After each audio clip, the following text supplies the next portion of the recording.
The morning of the match dawned bright and cold. Harry was so nervous he couldn't eat any breakfast. Madam Hooch was refereeing. At precisely 11 a.m. she stood in the middle of the field, waiting for the two teams, her broom in her hand. "Now I want a nice fair game, all of you," she said. Harry noticed that she seemed to be speaking particularly to the Slytherin captain, Marcus Flint, a sixth year. Harry thought Flint looked as if he had some troll blood in him.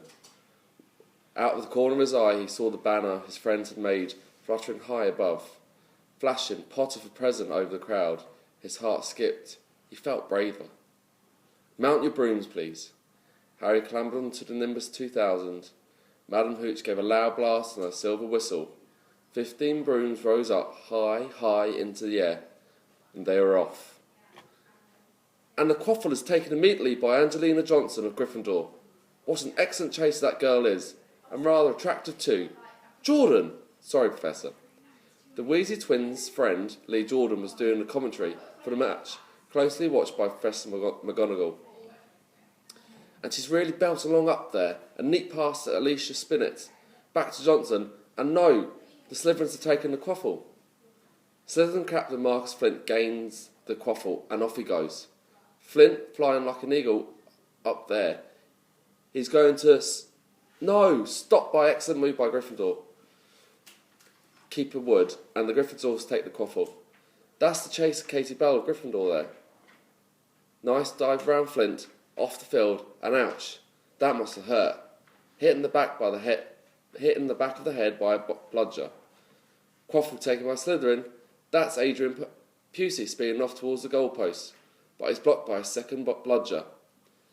Sent his way by Fred or George Weasley, can't tell which. Nice play by Gryffindor beater.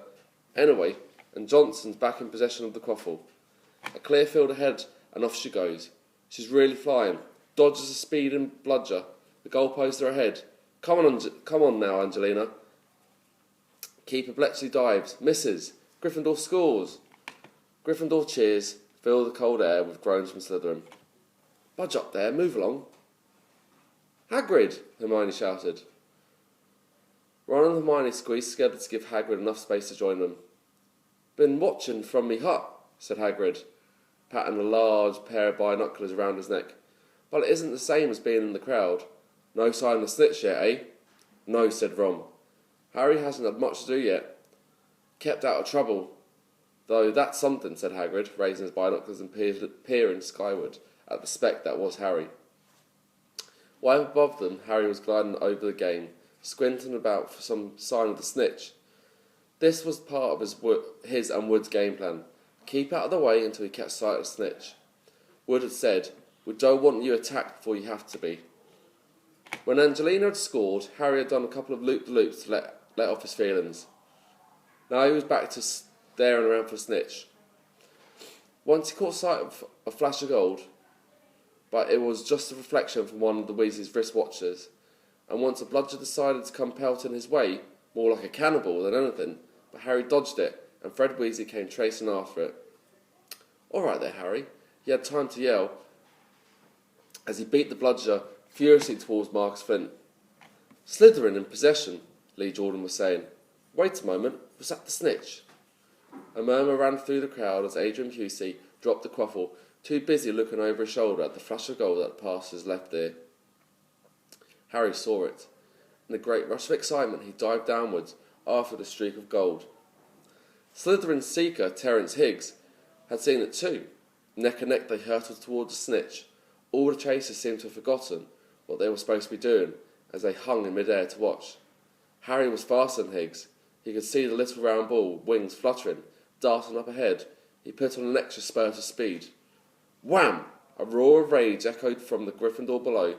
Marcus Flint had blocked Harry on purpose, and Harry's broom spun off course. Harry holding on for dear life. "Foul!" screamed the Gryffindors. Madam Hooch spoke angrily to Flint and ordered a free shot at the goalpost for Gryffindor. But in all the confusion, of course, the golden snitch had disappeared from sight again. Down in the stands, Dean Thomas was yelling, "Send him off! Red card! What are you talking about, Dean?" said Ron. "Red card," said Dean furiously. "In football you get shown a red card and you're out of the game.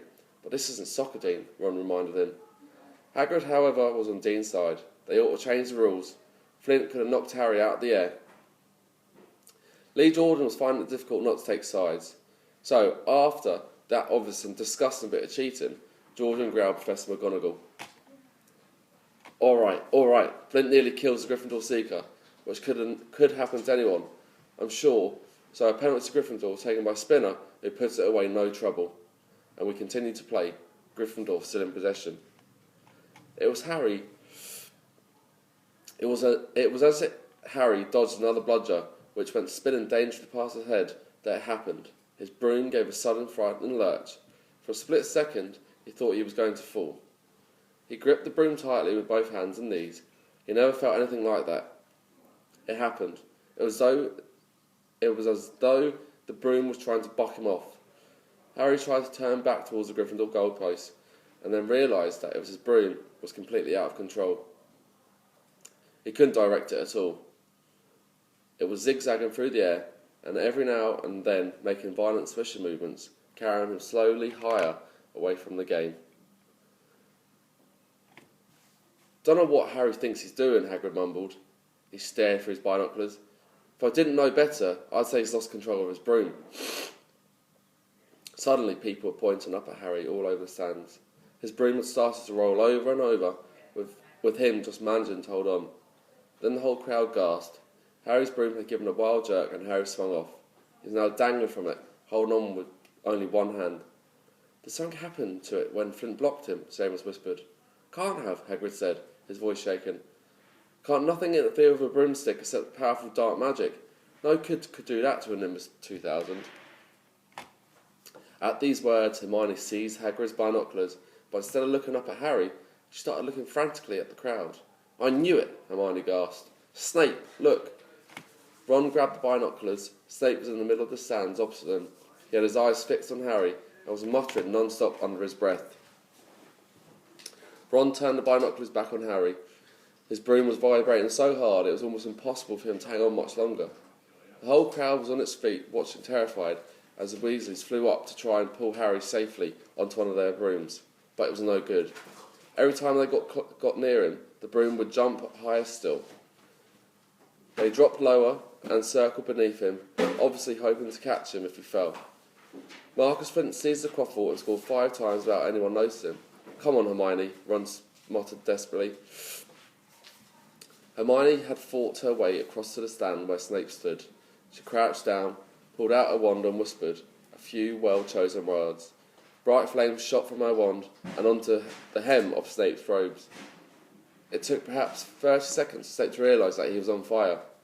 A sudden yelp told her that she had done her job. Scooping the fire off him into a little jar in her pocket, she scrambled back along the road. It was enough.